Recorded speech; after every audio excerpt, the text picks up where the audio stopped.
You hear me? Yeah, I can. Awesome. Can you hear me? Are we good? I can hear you if you can hear me. I can. That's awesome. Who Hey, who who knew that a guy with a PhD from Hebrew Union could work a computer so well?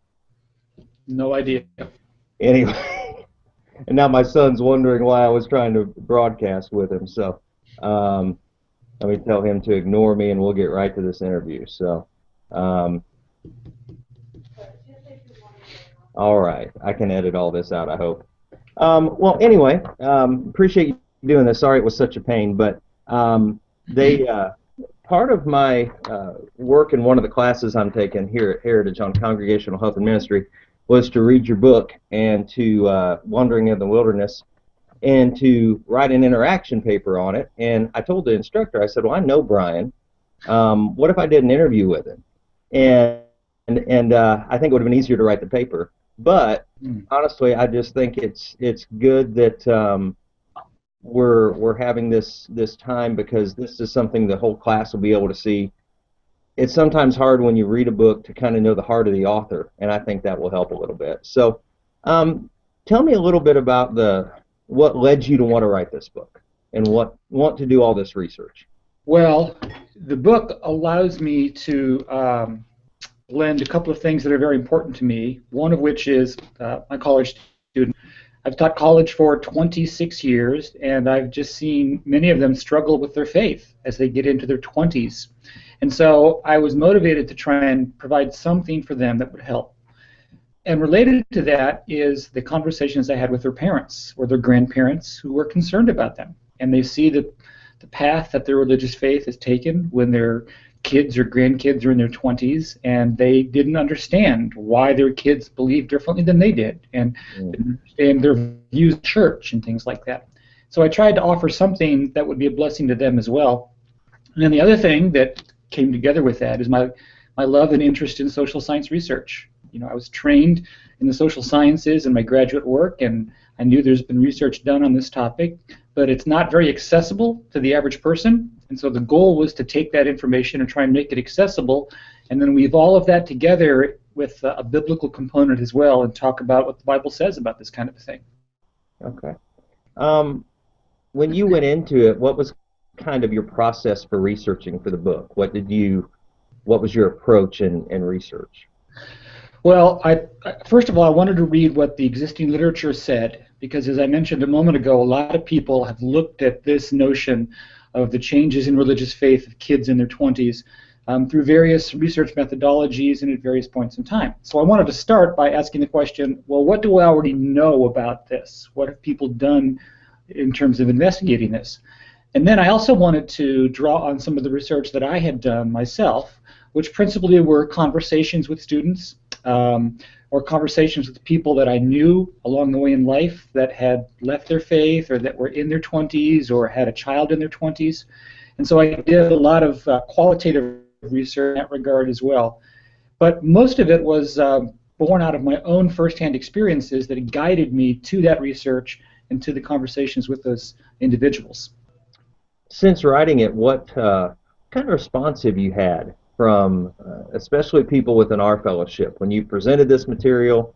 What kind of response have you had? Because I can honestly, I can see my dad, 77 years old, reading this book and just throwing it across the wall and saying, "Well, this doesn't make sense to me. How come they just can't see it like I see it?"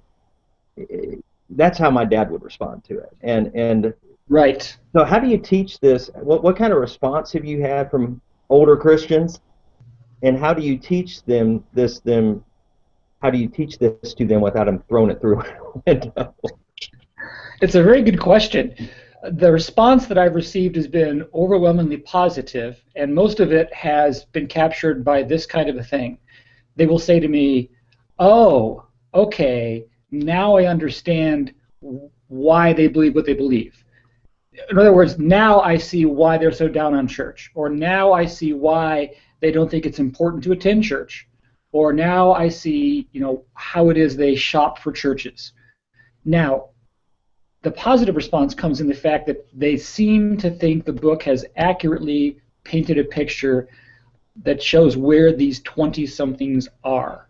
What they, like your father, would not understand is how they got there, how they could actually hold those beliefs. You know, the book was intended to be descriptive. It's intended to say, this is how this group of people in America thinks about their faith and about church and religion and all that. And it was intended to try and say, kind of subtly through the back door, in which they should not think like that. But most of the book is descriptive. And so in that regard, because hardly anybody else at the time I wrote the book was talking about this, in terms of writing about it and researching it and things like that in an accessible fashion, a lot of people thought that the book for the first time actually brought into the light this kind of an issue. What's interesting is that everybody that's said anything to me about the book will say something like, oh, I know somebody who, and they'll tell me a story that exactly mirrors what's in the book. So I think it's one of those things where it floated around in the back of a lot of people. The book kind of crystallized it and allowed it to be talked about in an organized kind of a manner. Well, and when you say it makes people think of someone, it automatically, as I read the book, I thought of our former foster son, who's 27 years old. Came out of high school just knowing what he wanted to do, strong faith, strong background in Churches of Christ. And when he graduated college and got married, he went to China for 2 years as part of the China Now program. And when he came back from that, he was so confused. And he's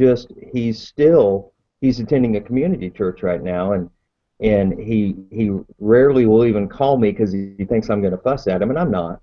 He's seeking, he's looking, and that's what I've seen. Seen so true with him. He's in this period that you called in the book. I think you called it rampant self-focus, and that's where he is. I think one question that I had is a father of this foster son is, how do you love them through, and I think it's not help them through, it's love them through that period of rampant self-focus and keep them focused on God? Well, the best advice I can offer there is to say it's easier to suggest what you ought not to do than what you ought to do. So for instance, what you ought not to do is to continually badger and pester him or anyone else about where they are. So, for instance, if you have a conversation with him on the telephone, you say, did you go to church on Sunday? Did you attend worship? And then he says, no. And then you kind of sigh and go, we've been over this before. If it's that badgering, that has the effect of pushing people away. What I think is more important is to articulate what you believe and why you believe it, and then to leave it alone.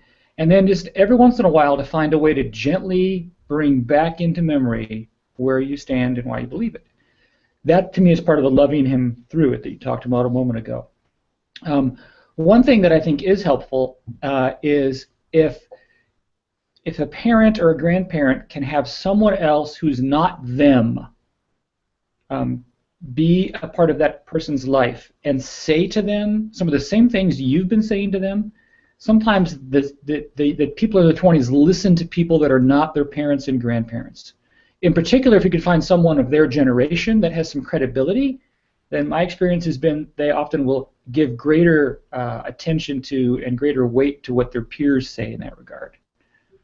So one of the students that I work with currently has a very good knack for being able to articulate what I think is a sensible biblical view toward all the things I talk about in the book, but he's right there in the middle of it. He's 24 years old, and so he has a voice that his peers are more willing to listen to than my voice, who I'm in my late 40s, or a grandparent's voice, who's older than that yet.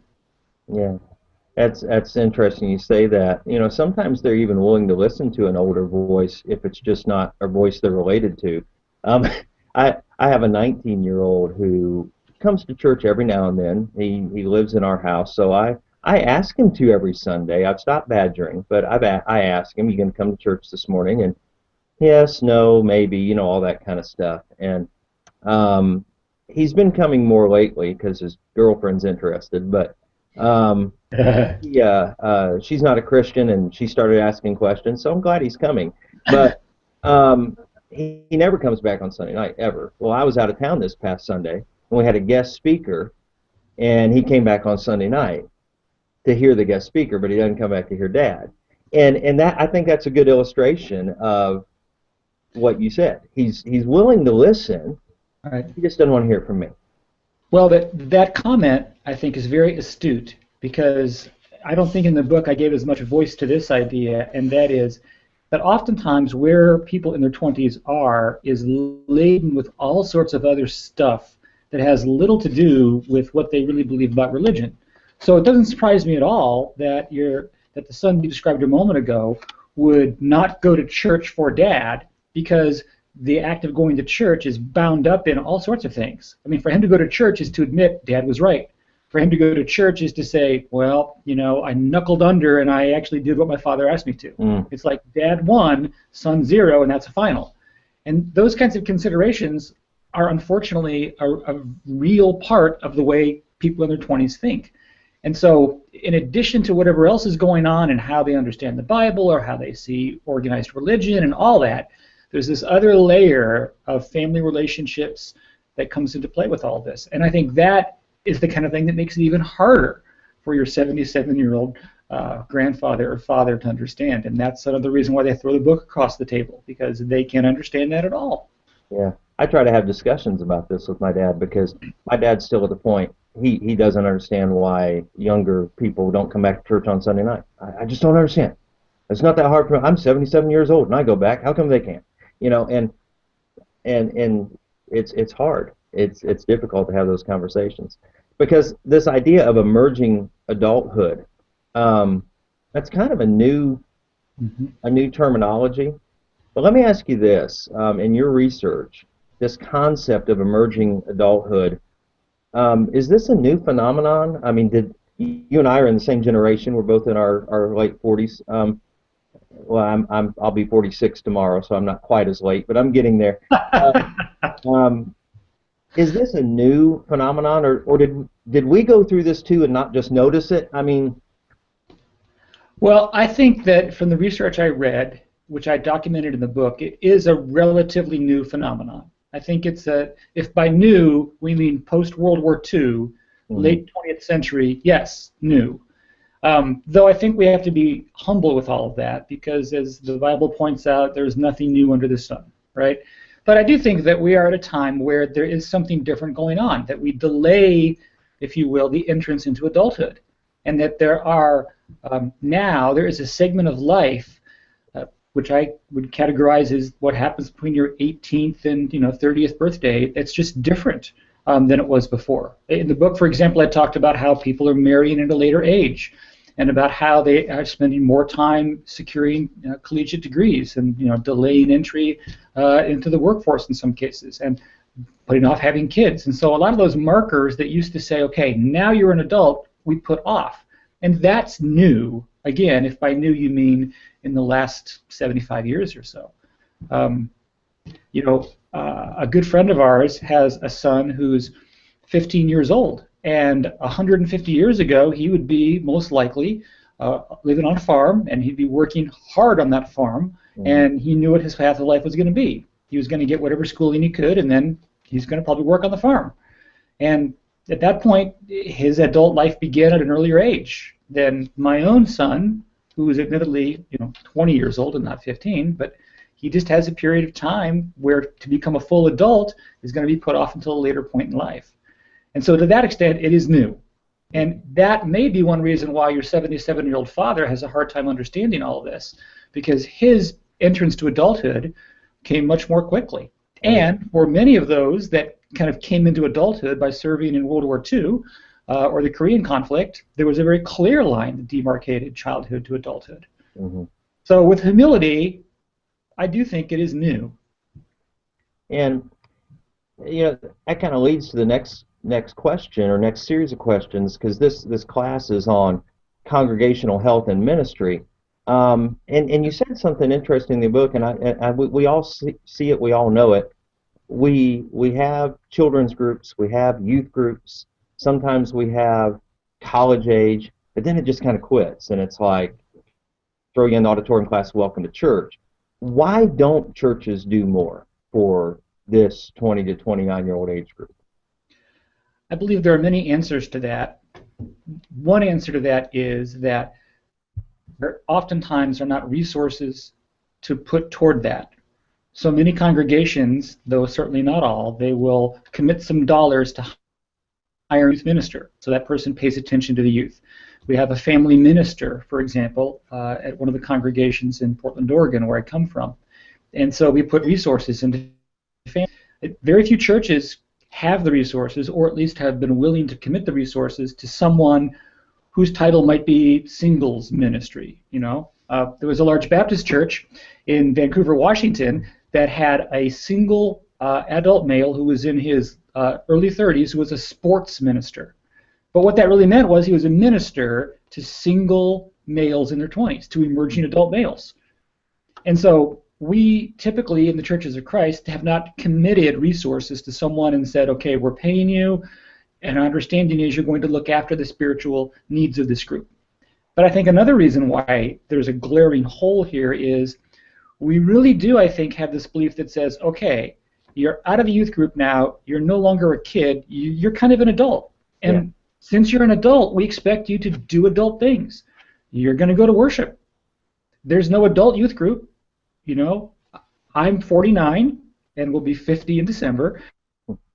So 40-something group, I just meld in with the other 60-somethings and 30-somethings and 50-somethings. So there's a sense in which we say, you know what, you are an adult. Admittedly, you're in college, or admittedly, you're out of college, but you're an adult, and so we shouldn't have to create a special group for you. It's almost as if we say, suck it up and be an adult. Go to the auditorium class. And ironically, with the legacy of youth ministry that came to be, not just in our faith tradition, but in many other Protestant faiths as well, as youth ministers became more and more common in the 70s and the 80s, we kind of ended up, I think, creating an expectation that there will be programming and resources committed just for those of us that are at this group. Happens to be junior high, and then happens to be high school, and then maybe college if you're in the right town or in the right place. And after that, nothing.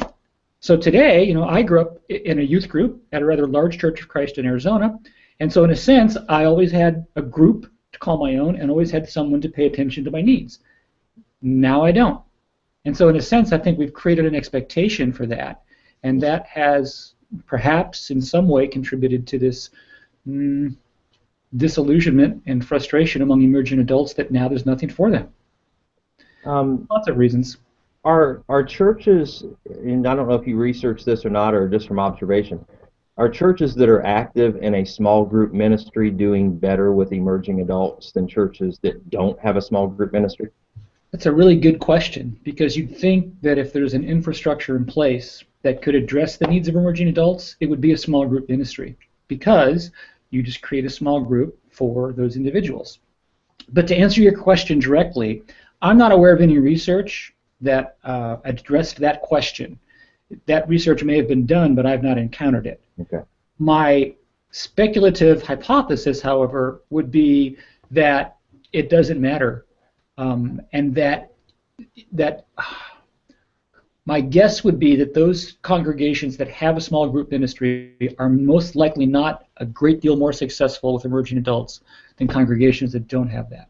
In part because I think the small group ministry, at least typically seen it done in the Churches of Christ, while it begins to address the needs and where these emerging adults are at, it's still very hard to get them to commit to that. Mm-hmm. So at the congregation that I attend, we actually have a small group for those emerging adults. And it is probably one of the most things we do for that group of people, but their attendance is sporadic, their investment is minimal, actually it goes in spurts, but the small group ministry component, if it is present, I think can go part of the way, but I don't think it can go all the way. And I think that's the reason why the congregations that have small groups are probably not doing much better than those that don't have small groups. Okay.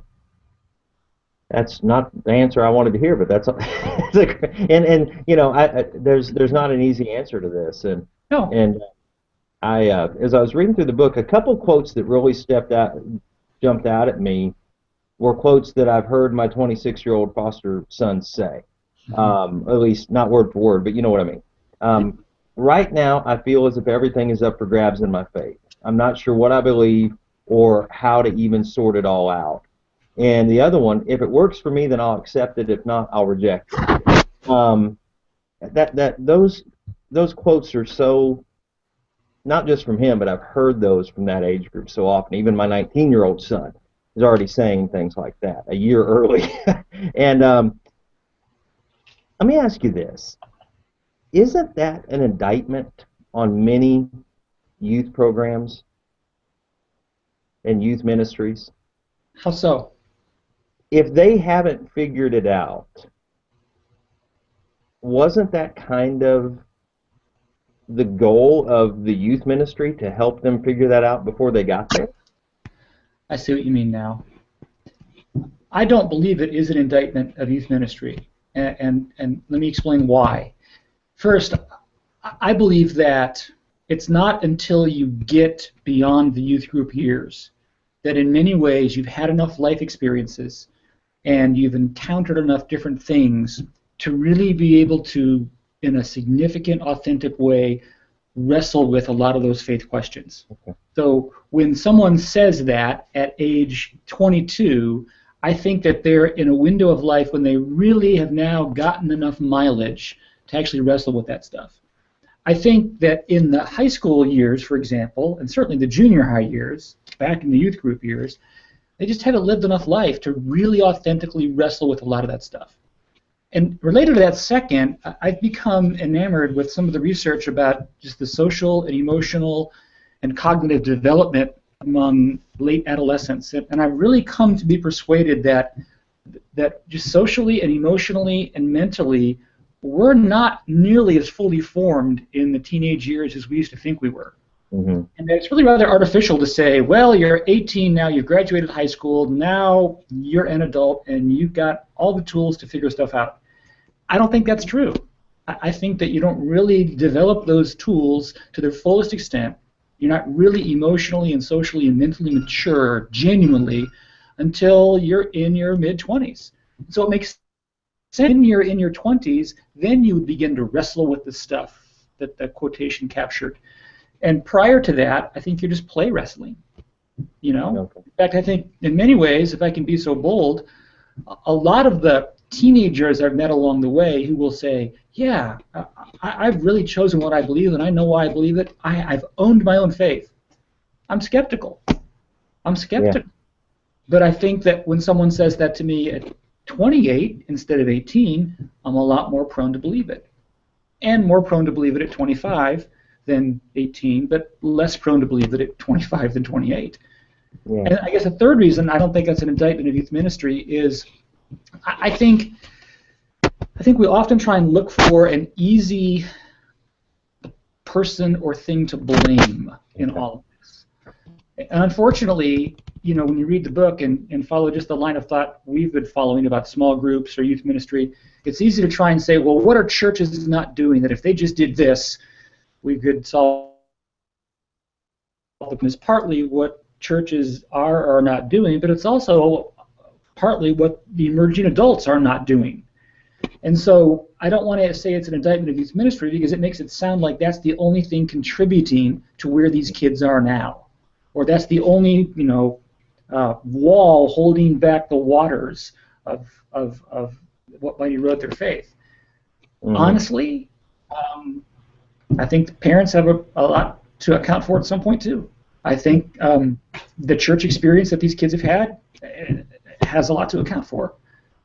I think there's other stuff. I guess is what I'm trying to say. I don't want to lay it all at the feet of the youth minister or the youth program that somehow didn't provide what they ought to have provided during those years. That's a long answer to a short question. There it is. No, that's a good answer. So if you were talking to a group of youth ministers and they asked you, Brian, based on your research, what could we do to help better prepare our young people for or even a parent like me? I've got a 16-year-old and an 11-year-old and a 19-year-old. What can I do as a parent? What can we do as a church? What can the youth ministry do as a youth ministry to prepare them for this faith crisis they're going to go through? Well, that's a huge question with lots of different components to its answer. Well, let me start with the youth minister. I think that the more that anybody, parents, youth ministers, can articulate what the students are likely to expect on down the line, better off they are. I think the better you're better off if you say, now, when you leave the youth group, you will find that there's no class just for you, necessarily. Or you will find there's not this routine schedule of devos on Sunday night, and girls bring sandwiches and guys bring chips, kind of a thing. No, you're going to. And I think we need to articulate what that is, and I think we need to try and equip them with some skills to manage that. So, for instance, no one ever taught me how to select a congregation when I moved to a new town. But yet, most of us will move at some point, and most of us will be in a situation where we have to choose a congregation. And if you're blessed to be in a place where there are multiple churches of Christ, then you have to choose. And so at that point, I think we can try and prepare them by saying, here's what's ahead. Wow. But second, I think that also youth ministers might find a way to make those that have just left the youth group feel as if they still have a place somehow. Maybe helping with the youth group as older mentors, and helping them navigate their new role as you're not in the youth group, but you can still help us with the youth group, kind of a thing. Again, no one ever taught me how to do that. No one ever teaches most people how to do that unless you happen to be a youth ministry intern or you're at a Christian college where you have opportunity to work at the local congregation with the person who's youth minister. So I think in some way not just dropping them, but building from what they already know and leveraging the relationships they already have and maybe helping them help mentor and help bring along the kids that are in the youth group. I think that conversation about how to choose a church, that's I never thought about that. And even as a father, that's a conversation I should have with my son when he goes off to college. Yeah. And that's brilliant. I'd never thought about that, because if you don't know how to choose, chances are you're just not going to bother. Right. And youth ministers, I also think this. I've met many youth ministers along the way that sometimes feel isolated. They feel as if they spend so much time with the kids because they're teaching those classes on Sunday morning and on Wednesday night, and they're typically doing things with them on Sunday evening. They're off at youth events or Lads to Leaders, LTC, youth rallies, this, that, and everything. That many of the youth ministers are starved for and feel they don't have connections with adults. I'll call them real adults for a moment. Mm-hmm. Well, I think youth ministers, because many of them are younger, they're more likely to be of an age that they can connect with these emerging adults. And so I think that youth ministers can also just reach out to these emerging adults and cultivate friendships with them that have no agenda other than becoming friends with them. And in the book, I try and talk about the connections that emerging adults form with people and how that's absolutely important in their spiritual development and in what's going on in their world. And I think youth ministers can sometimes be the older yet credible, cool kind of mentor slash friend slash companion on the journey of life that I couldn't be necessarily at age 49 or other people can't be. So I think for youth ministers specifically, that's part of it, is conceptualizing themselves as kind of ministering to them, but in a very informal role where they're just trying to become friends with them. That's good. That is. I know some churches, and especially church plants, that are trying to reach out to these emerging adults, and you talked about it. They've shaped their worship in a way to try to attract them. Several of the church plants I know of, up where, of course, I was working in the Pacific Northwest, where Kairos has a very strong thing. And I'm not anti-Kairos, I'm not anti-church planting. But I do ask the question if some of the approaches they have taken have really been productive in reaching the emerging adult, or if it's been counterproductive and then it kind of ostracizes other groups. Mm-hmm. You talked a little bit about that in the book, that maybe just switching the worship style hasn't been as productive as we thought it would be. Right, and I think that certainly it varies from context to context. You know, what might not have worked in Seattle might work, you know, in Boston or in Orlando or pick your city. But I do think that in a sense we are not wise in changing our approach just to fit the changing whims of the market. Mm. If I can use kind of consumer terminology for a moment. I think that all we end up doing, we end up trying to chase something that will change on a regular basis. It's almost like chasing after the wind, as Ecclesiastes said.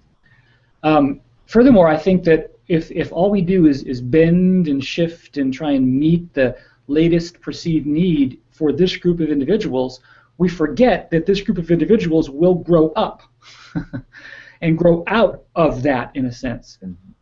You know, what's interesting is that here at Oklahoma Christian, where I teach, on Fridays we have the main chapel, which most of the students attend, but we also have a smaller chapel that we offer the students the opportunity to attend.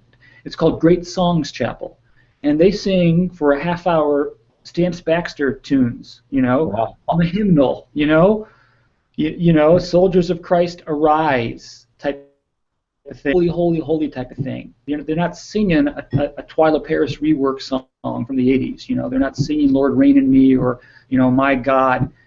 And there's a sense in which my experience has been that emerging adults do get to a point where they kind of come around and they begin to see value in a Sunday night service that they did not see value in previously. And so my fear is that if we change what we do, whether it's worship or other kinds of things, we're going to be left where we've moved over here to meet the emerging adults, but now the emerging adults have moved down over here, and so we can't always chase them, right?